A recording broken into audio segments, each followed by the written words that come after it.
Assalamualaikum warahmatullahi wabarakatuh.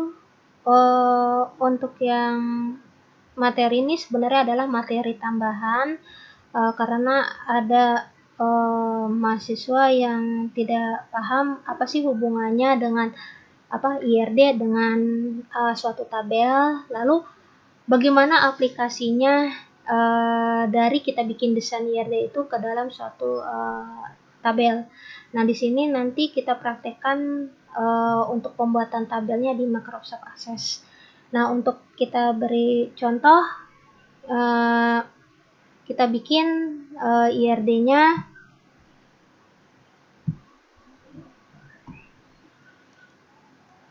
Misalkan saya bikin ada entitas mahasiswa dengan mata kuliah ya.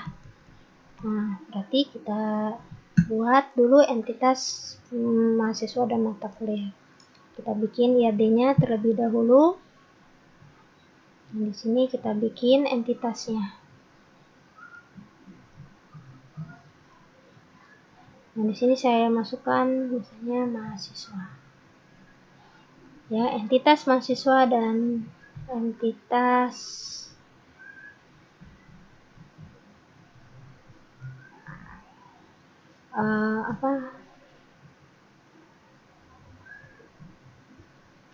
matkul. Di sini saya masukkan.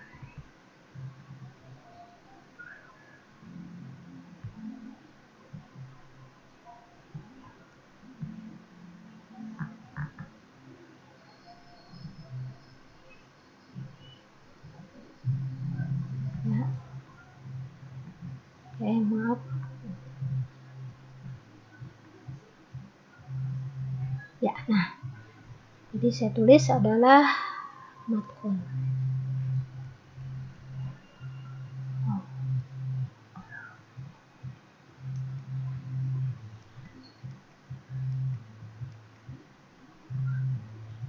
Matkul. Nah, baru setelah itu bikin atribut. Kita bikin atributnya.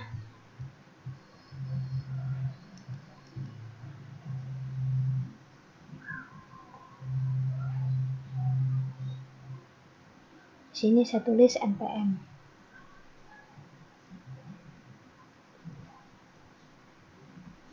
Baru kita masukkan nama. Sini matkul juga. Ditulis kode. Di sini saya tulis lebih cepatnya adalah mat. Ya, dari matkul. Nah, baru kita tentukan tadi primary key. Nah, ini primary key-nya.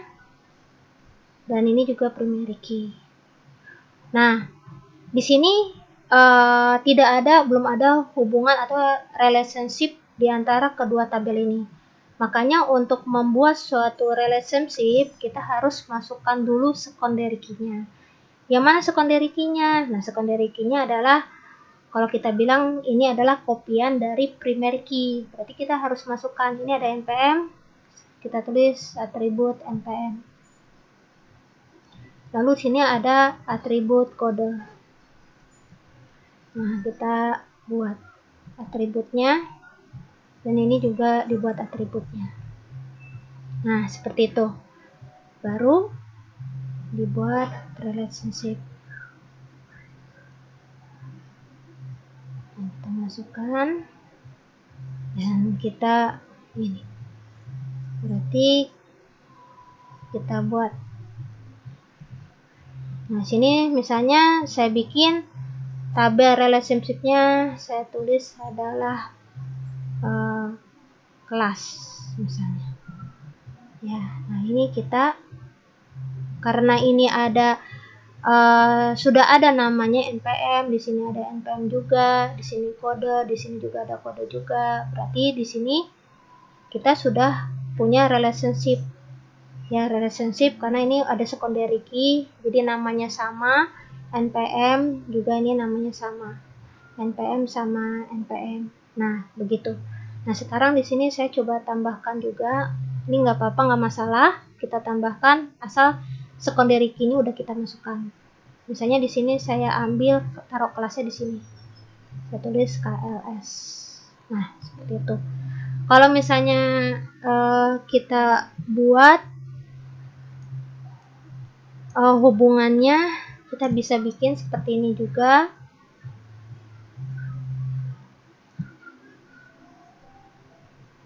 Mahasiswa sama dengan, nah di sini kita tulis apa tadi? NPM dan nama. Nah, di sini kita kasih tanda bahwa dia adalah primary key. Baru tadi matkul kita masukkan. Matkul itu yaitu apa? Kode dan mat. Tulis kode dan mat. Nah, ini kita kasih garis juga sebagai primary key. Baru kita bikin relationship-nya. Jadi relationship-nya adalah kelas. Kelas itu tadi apa? Yang kelas NPM. Berarti kita masukkan secondary-nya NPM.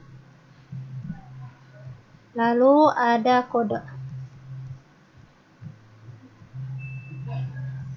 Nah, ini saya tambahkan lagi yaitu kelas. Nah, seperti itu. Nah, ini berarti untuk yang kelas ini tadi sebagai tabel relationship. Karena dia menghubungkan primary key yang ada di tabel mahasiswa dan juga menghubungkan primary key yang ada di matkul, yaitu NPM dan kode ya pada kelas. Nah, kalau misalnya kita bikin gambaran hubungan antara tadi relationship, itu bisa kita jabarkan ke dalam bentuk suatu himpunan. Nah, kalau misalnya kita bikin himpunan, mungkin kalian pernah dengar himpunan ini ya. Di sini saya tulis adalah mahasiswa. Lalu ketemu himpunan kedua yaitu matkul. Nah, di sini kita masukkan ada NPM dan ada nama. Baru yang matkul kita masukkan kode dan juga map. Nah, seperti itu. Nah, ini hubungannya apa? Nah, kita bikin relasinya. Ini disebut dengan relationship-nya yaitu kelas. Nah, kelas itu tadi kita masukkan NPM, lalu kode, dan di sini kelas. Nah, berarti kalau kita hubungkan NPM ketemu NPM, kode ketemu dengan kode. Nah, seperti itu. Nah, inilah yang disebut sebagai relationship. Nah, ini disebut dengan relationship.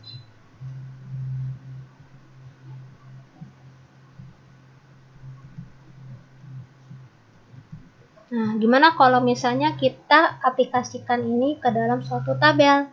Nah, ini udah ketahuan ya, tabelnya adalah mahasiswa, matkul, dan kelas. Berarti filenya untuk mahasiswa NPM nama, matkul kode mat, kelasnya NPM kode sama KLS. Nah, kita buat ke dalam database. Di sini saya bikin database-nya. Saya langsung create aja.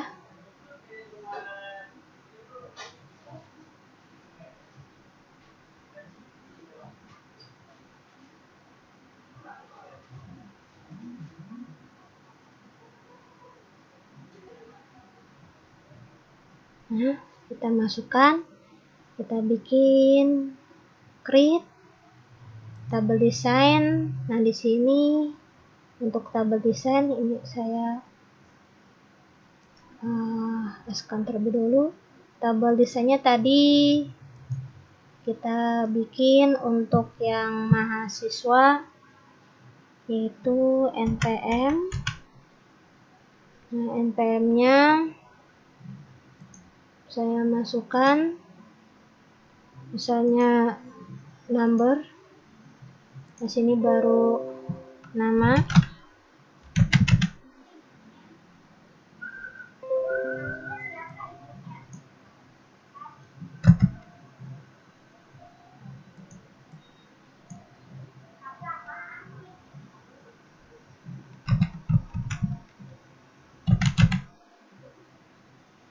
Sini saya masukkan. Ya, oke. Ini tadi dijadikan primary key. Nah, seperti itu. Lalu kita bikin tabel yang lain. Di sini misalnya kita bikin tabelnya untuk tabel mata kuliah, yaitu tadi kode. Lalu di sini adalah math. Ini kodenya pakai source text, ini juga source text. Nah, ini jangan lupa dimasukkan primary key. Nah, seperti itu. Yang di sini ada primary key dan ini primary key. Lalu kita buat lagi untuk tabel relationship. Nah, tabel relationship-nya tadi saya masukkan adalah harus sama. Yang di tabel 2 ini apa? NPM. Saya masukkan di sini adalah sama NPM. Lalu tipe datanya sama number. Kita masukkan juga sama di sini number. Lalu yang kedua adalah kode. Kode sini saya tulis kode.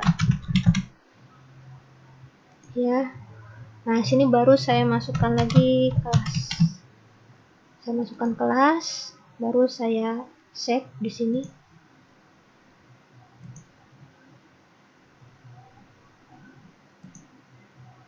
Nah, saya savekan dulu. Ini tadi sebagai mahasiswa.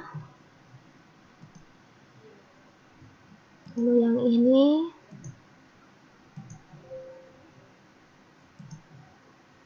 sebagai matkul. Dan yang ini saya masukkan sebagai kelas.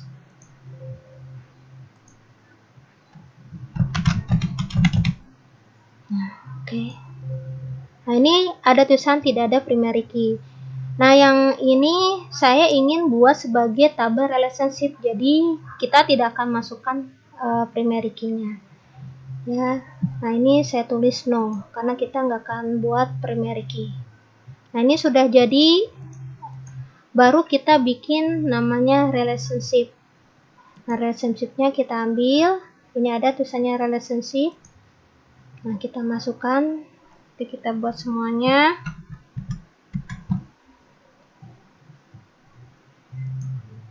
Nah, kita sudah buat. Baru kita hubungkan.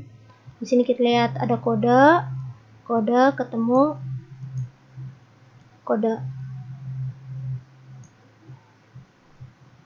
Kita buat. Lalu di sini ada NPM ketemu dengan NPM. Nah, itu seperti itu. Ya, nah ini berarti dia punya hubungan atau relationship-nya. Baru kita ingin tahu apakah benar bisa kelihatan relationship-nya. Kita buat di sini. Kita bikin kode untuk matkulnya. Misalnya ini matkulnya ANSYS. Lalu saya masukkan lagi. Misalnya di sini algoritma. masukkan lagi. Misalnya RPL. Oke, sekarang untuk yang mahasiswa. NPM-nya saya bikin misalnya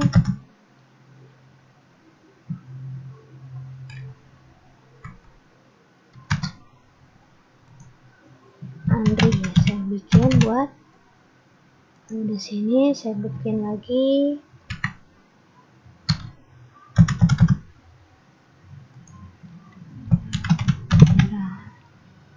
ya, lalu saya buat lagi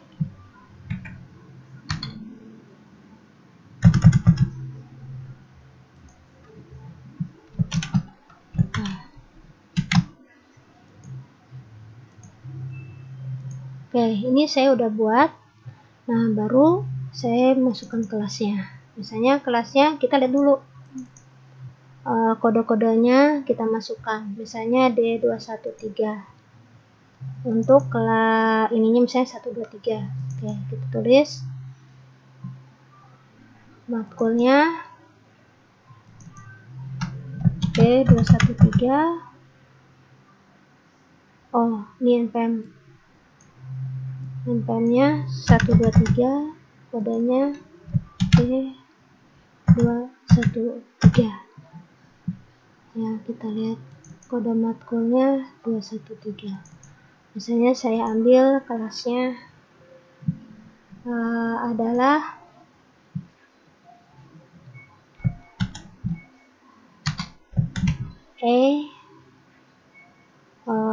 misalnya R6E ya. Lalu ada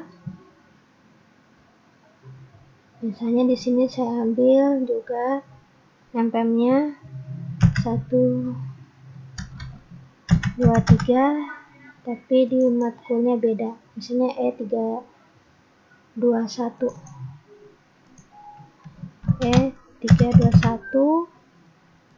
Ininya R8D.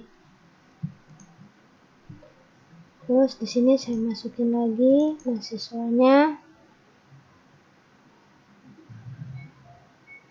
345. Ya, oke, sebentar karena mau mati.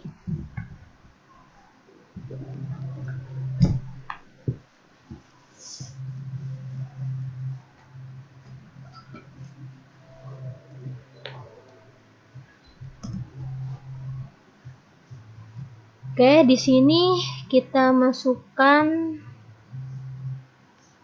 misalnya 332 ya.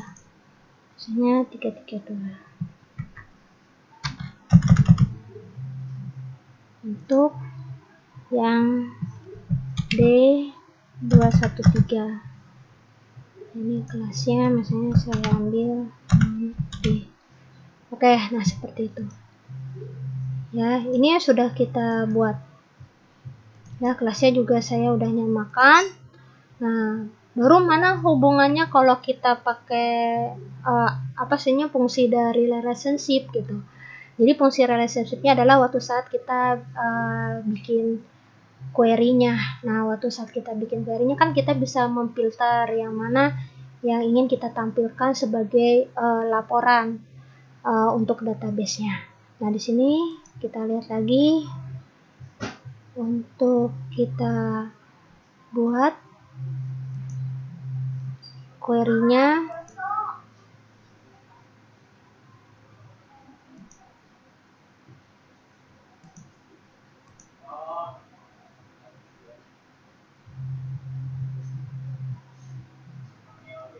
Ya.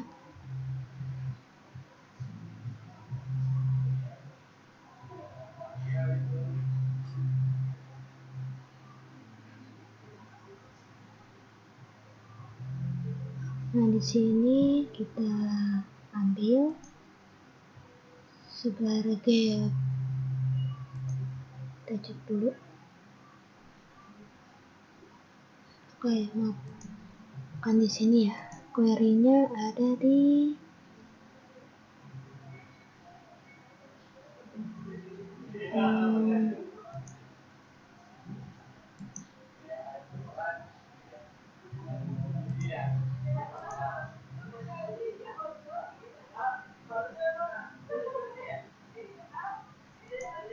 dulu query. Oh, ini dia. Jadi kita bikin query, ini bisa pakai query design sama wizard. Saya bikin wizardnya aja, bikinnya simple. Nah, ini saya masukkan semua tabel-tabelnya, tabel untuk yang kelas, matkul, dan mahasiswa. Ini kita masukkan ya.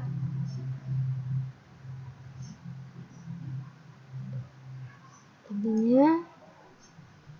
Nah, baru kita buat.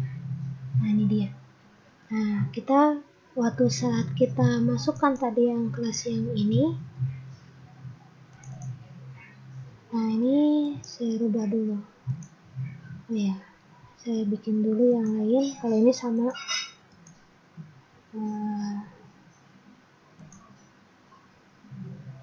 ini saya rubah dulu.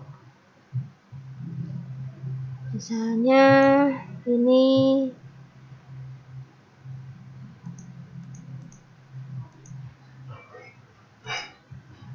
saya ambil ya,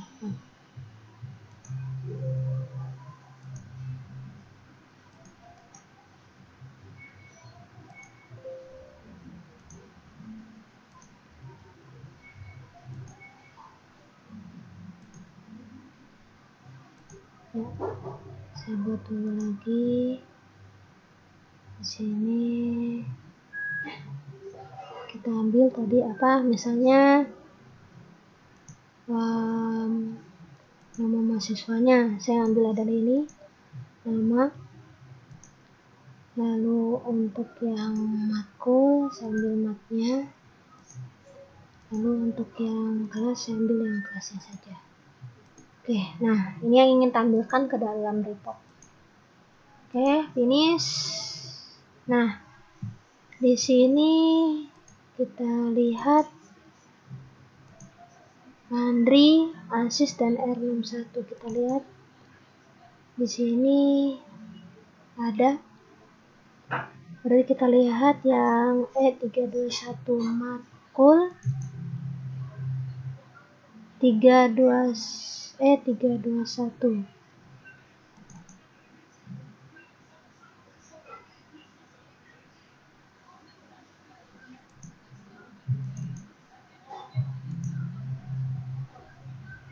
Oke, kita lihat dulu.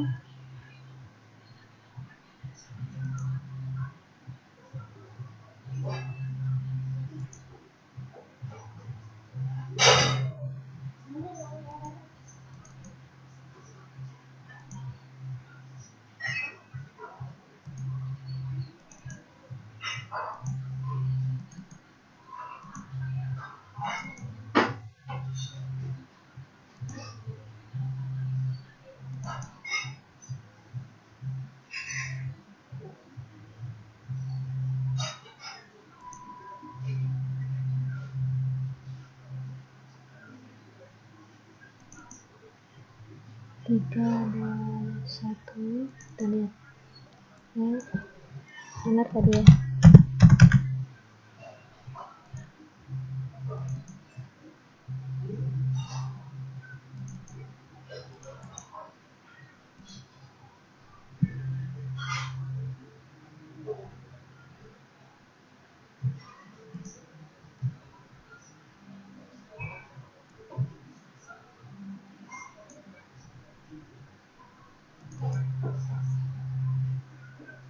Nah, ini dia. Oke, tadi baru kelihatan. Jadi kalau kita lihat dari sini query-nya. Nah, di sini ini saya berarti menampilkan nama matkul sama kelas. Nah, tadi saya kan masukkan relationship-nya di sini. 123, D21 dan R26. Nah, saya ingin tampilkan cuma ada nama, terus math ya, nama math sama kelasnya saja di dalam Microsoft Query. Nah, hasilnya tadi sini kan 123 punya siapa? Punya Andri.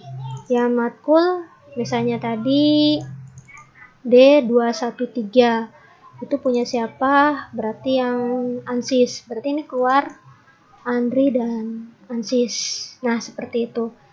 Lalu kalau misalnya yang kelas 123 ini pasti Andri, E321 berarti adalah RPL. Berarti nanti keluarnya juga sama, yaitu RPL. Nah, begitu dan seterusnya. Berarti namanya query ini kamu bisa menampilkan tabel asal tadi tabel-tabel yang entitas itu sudah dibuat relationship-nya seperti ini. Nah, ini adalah relationship. Jadi kita mau bikin apapun, kita bikin filter misalnya kayak select tabel gitu, select nama, select matkul isinya apa, langsung nanti bisa kalian filter. Misalnya saya bikin seperti ini. Di sini saya bikin kriteria, misalnya yang ditampilkan cuma si Andri. Berarti sini saya pakai misalnya Andri. Ya, nah berarti ini yang tampil cuma Andrinya aja. Gitu. Nanti dia bisa terkoneksi ini ANSI sama R6 ini karena kita sudah menampilkan yang ini. Nah, itu seperti itu. Dan ini kita juga bisa misalnya menampilkannya kelasnya saja. Design view, ininya saya delete. Ini kelasnya saya bikin R6F. Nah, seperti itu. Hasilnya nanti adalah ini. Nah, itu berarti kita sudah memfilter tabel, dan itu tidak akan bisa terjadi jika belum terkoneksi. Nah, terkoneksi berarti kita kalau belum ada namanya tabel relationship, ini tidak akan terjadi seleksi data seperti ini. Nah, itu seperti itu ya. Nah, itu yang sebenarnya manfaat dari relationship. Oke, untuk segini aja saya akhiri. Assalamualaikum warahmatullahi wabarakatuh.